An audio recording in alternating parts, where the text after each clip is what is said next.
લાભ હતો એ અટકાવી દીધો, અંતરાય ધર્મનો ઊભો થાય. ધનનો લાભ અટકાવ્યો, ધનનો લાભ અંતરાય ઊભો થાય.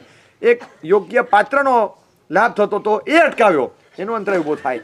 ક્યાંક એને ઘર મળતું હતું એ અટકાવ્યું, ફાચર માર્યું.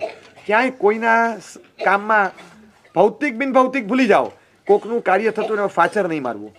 એ ફાચર મારવાની આદત હોય ને એ તો ક્યારેય નહીં કરવી. આ ઇનહ્યુમન બિહેવિયર છે. બસ આટલી સજ્જનતા આપણામાં હોય. આ પરાશરમાંથી શીખવાનું. ક્યાંય કોઈને થતો લાભ હોય ને એમાં ફાચર નહીં મારવું, થવા દે. એનું કર્મ છે ભાઈ, એ જાણે. આપણે કરવું હોય આપણે રહીએ ને, આપણે આવીએ મેદાનમાં, પણ એને મળતું હોય આપણે એમાં ફાચર ન મારવું. આટલું ખાલી કરીએ. ઈશ્વર ખુશ થઈ અને છે ને આમ વરદાન આપે, માગ, તને જે માગે એ આપું, પણ તને કશું નહીં મળે. તારા કર્મ એવા છે ને તને કંઈ નહીં મળે. તું 10 જણના નામ આપ, 10 જણના, દુનિયાના તમામ સુખો એને આપી દઈશ 10 જણને.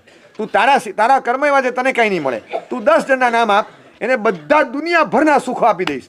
આપ 10 જણના નામ. બોલું કે મને તને નહીં મળે, તારા કર્મ સ્પેસિફિક છે, તને નહીં મળે, પણ તારી પર ખુશ છું તારી ભક્તિથી. 10ના નામ આપ, 10ને બધું આપીશ.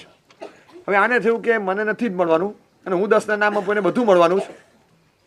હા જુદી મથામણ કરી, લિસ્ટ લઈને ગયો અને પછી ઈશ્વરને ચરણે મૂકી દીધું. આખા ગામને જે આપવું એ આપજો. આ 10ના નામ આપે, આ 10ને કશું ના આપતા, આ 10ને કશું ના આપતા. મેં શું માગ્યું અને તે શું આપ્યું?